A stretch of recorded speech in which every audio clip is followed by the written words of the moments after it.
My spouse came out to me as asexual a few months ago, and tomorrow I am handing them divorce papers. They're going to be devastated. My spouse and I have been together for 8 years. Our intimate life has had lots of ups and downs.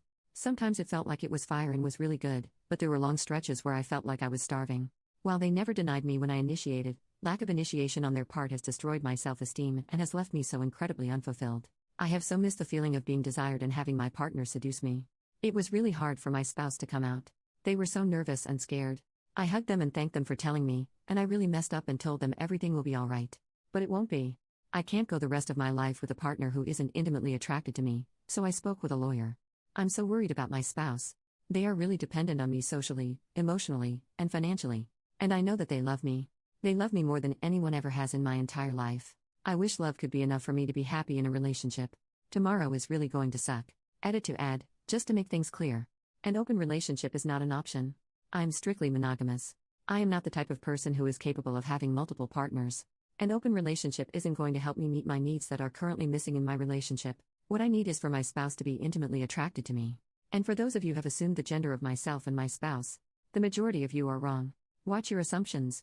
Update, I told my soon-to-be ex that we needed to talk. We sat down, and pretty much as soon as I mentioned that I wanted to end the marriage due to our intimate incompatibility, they started to become incredibly emotional.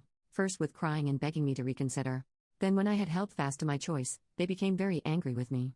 They started yelling and being belligerent. So I told them I was leaving, and they followed me out to my car and slammed their fist hard enough on the hood they left a sizable dent. I actually never even got around to telling them I had already spoken with an attorney or let them have a preliminary draft of our divorce agreement. I went to stay in a hotel. My soon-to-be ex continued to try and text and call me. They left a few really nasty voicemails and a few begging and crying for us to keep working on our marriage before I blocked them to get some rest. The next morning I came to realize that the police had been trying to contact me. Turns out that my soon-to-be ex went on an absolute rampage through the house. Many of my personal items were destroyed, holes punched and kicked into the walls. Some very sentimental items of mine are now damaged beyond repair. They even took my 80-year-old jade plant out back and put it on the grill. That had been my grandmother's plant. I'm devastated about that. Apparently during the rampage the neighbors called the cops with a noise complaint. When the officers showed up there was an altercation and my soon-to-be ex ended up getting arrested. They are now facing charges for disorderly conduct, resisting arrest and assault on a peace officer. The worst part though, is that somehow during the rampage, arrest or while left alone overnight, my soon-to-be ex's cat got badly injured and needed to be taken to the emergency vet for surgery. She pulled through surgery okay and is currently being boarded at her regular vet's office for post-op care as I am unable to provide the level of care she needs. She should be okay, but I feel really bad for her. Her life is turned upside down, she is away from home and the last memory she has of her favorite person was seeing them be a monster. I'm not sure what I am going to end up doing with her ultimately. But I am doing what I can to get her feeling better.